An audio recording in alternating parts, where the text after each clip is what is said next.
Hello everyone, today I'll be showing you how I'll be creating this poppy bud with Prismacolor colored pencils and odorless mineral spirits. So first off, I am just starting off with a base layer of yellow ochre, and then we'll transition into the darkest pencils. Now with this base layer, I'm being very careful as to being very light with the pressure, and as you can see, this is a yellow ochre color that I'm just showing you. So the aim is to be very light with the pencil pressure, and make sure that we do not disturb the grain of the paper too much. So this will be sort of a base layer that will shine through once the product is finished. Also, one thing that you'll notice is that I have given a sheer wash of watercolor underneath before I've put down the pencil. I've let the paper dry.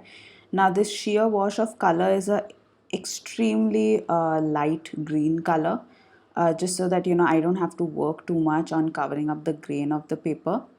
And I have made sure that in every layer I approach with a sharp pencil in my hand, because otherwise the pigment just won't penetrate the tooth of the paper.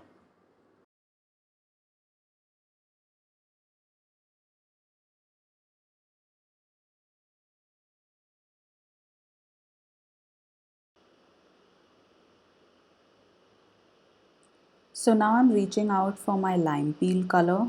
So I'm going from the light to darkest tones and making sure that I have a proper framework in place for all the indents that come on the bud.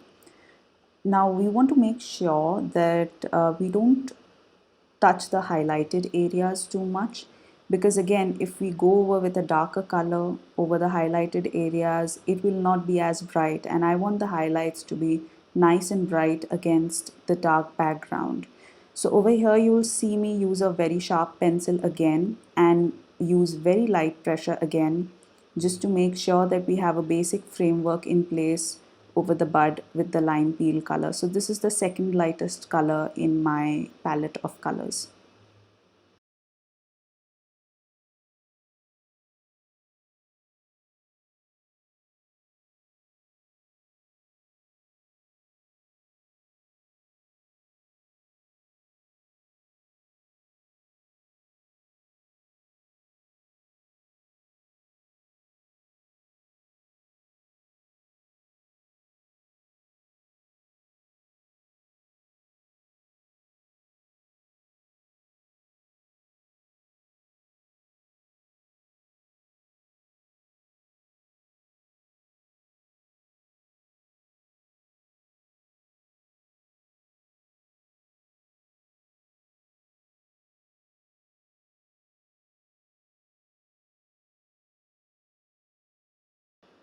Now I've just skipped a tone over here and I've reached out for a darker pencil. The reason behind this is that I want to plan out my darker areas. Now, of course, you can follow your own principle of going from light to dark and build up with the lightest colors themselves, and then go up the grade.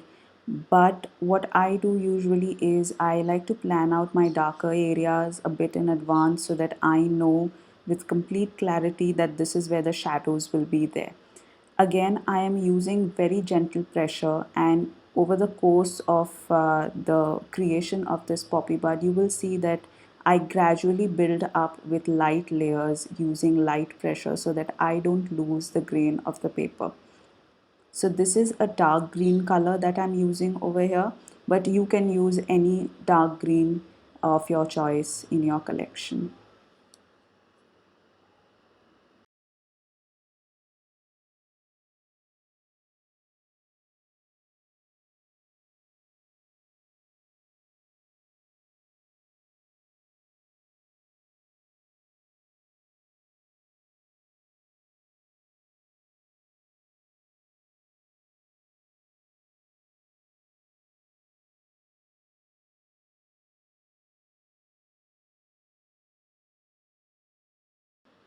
As you can see, I'm building up the indents also, making sure that I follow the structure of the poppy bud that I can see.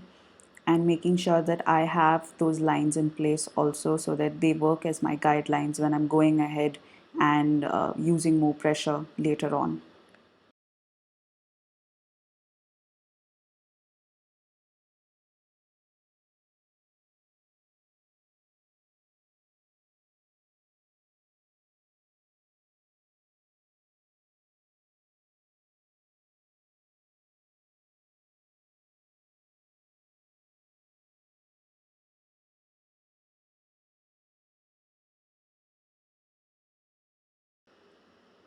So I'm back on track again from my lightest to darkest shades, and I'm using the third lightest color in right now in my palette, which is apple green, and I'm just making sure that I blend out those dark edges of the dark green earlier on and make sure that we have a nice smooth transition going on in between colors, and concentrate on those indented areas also that we created, again using very light pressure and a sharp pencil.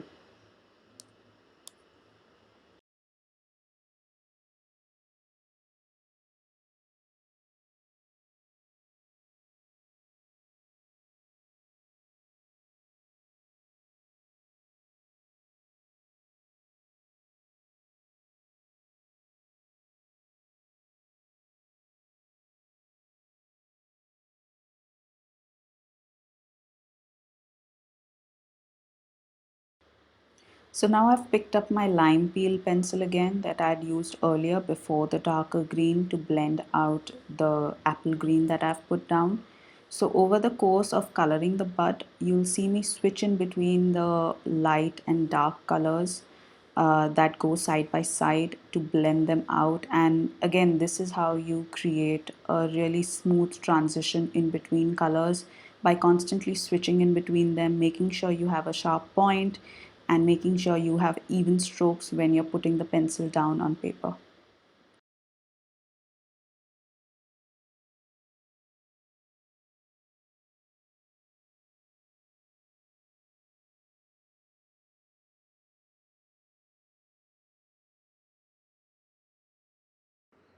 To work on our shadowy areas again, I'm picking up a indigo blue sort of a pencil, which will kind of mesh well with the cooler greens that are there in this bud. And I'm kind of rehashing the shadows again so that I don't lose track of them. And also this kind of sets down a base layer for the shadows so that when we are going ahead with the lighter colors to blend in on top of that, it does not just completely disappear. Also, you'll notice that I have kept the highlighted areas still quite blank, they're quite untouched. So they will be touched later on when we need to make a smooth transition from the mid tones to the lighter tones.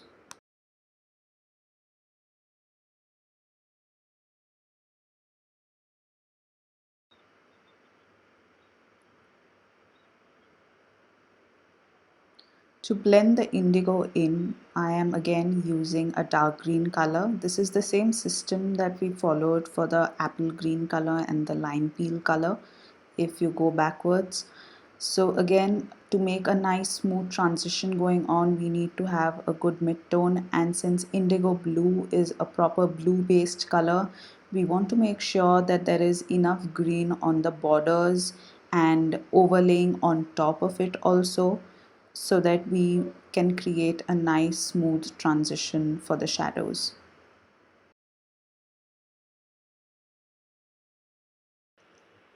To blend out the dark green that we put down earlier on, I'm putting down the apple green now, and this is kind of a principle or a cycle that we follow throughout, wherein we use the lighter color to blend out the darker color.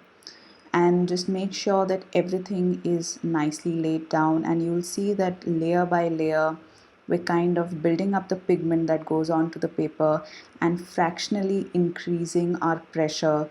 So the key is to not use too much of pressure and knowing how to vary the pressure when you are putting down your layers, because if you just slowly you know, put down a lot of pressure, then what will happen is that your tooth of your paper will flatten out, and that's not something that is favorable for you, because then you cannot put any pigment down. Now I am taking a chartreuse green sort of a color over here, because I just wanted to add a nice yellowy green sort of a pop of color in between and slowly transition into the highlighted area. So now that our shadowy areas are sort of sorted out, we are kind of moving into our highlighted areas to get that sorted out also, and making sure that we have a smooth blend in between apple green and chartreuse, by making sure that we blend out the edges, and so that there's no border that can be seen in between the two colors. So you'll have to glaze a bit, you'll have to make sure that all your edges of the color of the previous color are nicely covered up with even strokes. So now we're picking up the yellow ochre color again, which you'll see in a second. And what this does is, so this was basically a base layer that we had. So what this does is that it kind of brings the whole thing together. So when you're making your transition into white or the lightest green that you can think of, you need some of that base color going in also. Now, this is not something that will be applicable to all subjects, but it totally depends on your own judgment. So over here, I thought that, why not add a bit of yellow ochre to even things out. And also you'll see that I'm putting it on the borders or the edges of the petals of the bud, if I can call them that, just to make sure that there's a nice contrast going on. So it's these little contrasts that kind of bring the whole thing together and make it look sort of realistic. And to make sure that we don't lose our shadows, I am again going in with my dark green and making sure that all the indents are in place, so that we get enough dimension on the bud.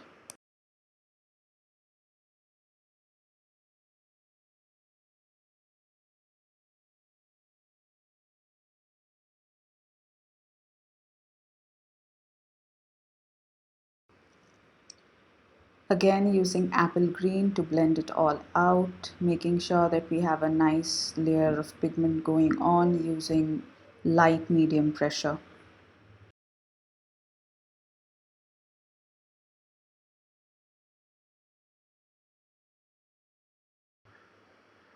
And now we're finally using our white pencil. This is a Derwent Drawing Chinese white pencil, which is absolutely amazing.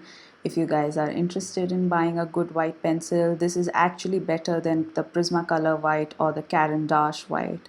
So it's worth considering this pencil. And what I'm doing right now is basically making sure that our highlights are in place and I have that good amount of layer of white going on. So usually when I'm using a white pencil, I apply medium pressure, and because this is sort of a white paper, there is sometimes kind of difficulty to understand where exactly the white is. That is why I use medium pressure. So now that our white is down, it is time to go in with our odorless mineral spirits, which I'm using on a spare synthetic watercolor brush. Very carefully, using very little, because we already have a decent amount of pigment down. We just want to move it around to cover the grain up of the paper. I'll be gently going over with the odorless mineral spirits, just so that everything is nice and opaque.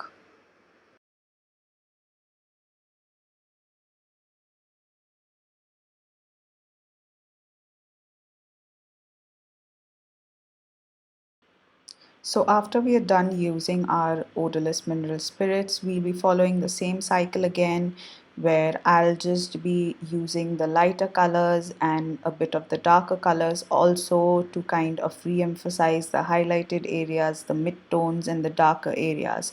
So basically now you have to use your own judgment to see what works where, and kind of build on the pigment layer by layer now that we have a nice opaque layer going on. So I'll be taking the darker colors also and going over in the shadowy areas, and kind of making sure that everything is nicely framed out as in nicely emphasized. And this is where you start seeing a proper realistic bud coming to life. wherein you're re-emphasizing your shadows and your lighter areas. So the key is that after even using the odorless mineral spirits, that should never be your last step.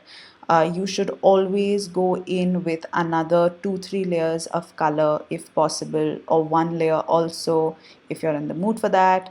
Because what odorless mineral spirits does, that when it evaporates, it kind of dulls down the color, and you don't want that to happen when you've put so much of hard work into your piece. So make sure that you keep on layering. And I know that you can get impatient sometimes, but again, color pencil are a slow medium. So with color pencils, you have to make sure that you have your patience in place and proceed only then. And make sure, always make sure when you're doing this, that you don't lose out your highlighted areas, because once you've used the OMS, you'll see that the colors smudge around a bit. And the same happens with white. The whiter areas don't look as white as they did before, as you can see over here also. So you have to go and make sure that you don't lose track of that, and you re-emphasize the white area with the white pencil, and make sure that the white area doesn't just look unblended or pop out randomly. Make sure that you have enough transition colors around it, and by transition colors I mean the lighter colors around it. We'll be going into a time lapse mode now, because the steps essentially remain the same. And I want to end this video by thanking all of you guys for watching. And if you really like this video, hit the thumbs up button. If you have any queries, the comment section is open for you. You can see this completed artwork or all my other artworks on Instagram. My handle is @coloredin. I'll put a link of it in the description box below, so that you can go and follow me there. Again, thank you guys. Thank you so much for watching. And if you like such videos, then do hit the subscribe button.